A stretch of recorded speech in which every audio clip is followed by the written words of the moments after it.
கோவை மாவட்டம் மேட்டுப்பாளையத்தில் மருத்துவர்கள் அனுமதியின்றி பயன்படுத்தக்கூடாத மருந்துகளை உடற்பயிற்சி கூடங்களுக்கு ஊக்கமருந்தாக சப்ளை செய்த இருவர் கைது செய்யப்பட்டுள்ளனர். ஈரோடு மாவட்டத்தில் வெயிட் லிப்டிங் எனப்படும் பளு தூக்குதல் பயிற்சி கூடம் நடத்தி வருபவர் 40 வயது செந்தில்குமார்.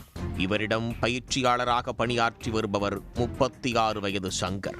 இருவரும் கோவை மாநகர், அன்னூர், அவிநாசி, மேட்டுப்பாளையம் உள்ளிட்ட பகுதிகளில் இயங்கி வரும் உடற்பயிற்சி கூடங்களுக்கு மருத்துவ விதிகளை மீறி சட்டவிரோதமாக ஊக்க மருந்துகளை சப்ளை செய்து வந்ததாக கூறப்படுகிறது.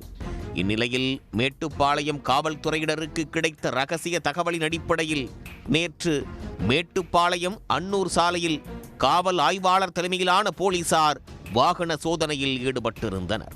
அப்போது அந்த வழியாக வந்த ஒரு காரை நிறுத்தி சோதனை நடத்திய போது 10க்கும் மேற்பட்ட அட்டை பெட்டிகள் நிறைய பல்வேறு வகை மருந்துகள் இருந்ததை கண்டறிந்தனர்.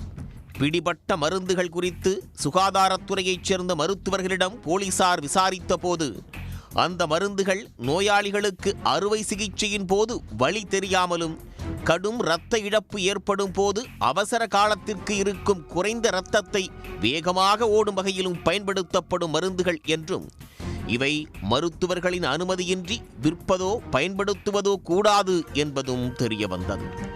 இதனையடுத்து பிடிபட்ட மருந்துகளை பறிமுதல் செய்ததோடு இவற்றை கொண்டு வந்த செந்தில்குமார் மற்றும் சங்கர் ஆகியோரை கைது செய்தனர்.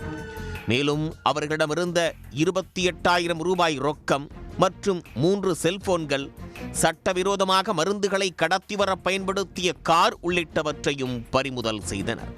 இதுபோன்ற ஊக்க மருந்துகளை பயன்படுத்தி உடற்பயிற்சி செய்வோரின் உடல்நலம் கடுமையாக பாதிக்கப்படும் என்றும் சில நேரங்களில் உயிரிழப்பு கூட ஏற்படும் என்றும் தெரிவிக்கும் போலீசார் இதுபோன்ற மருந்துகளை எந்த காரணத்திற்காகவும் உடற்பயிற்சி கூடங்களில் பயன்படுத்தக்கூடாது என்று எச்சரிக்கை விடுத்துள்ளனர்.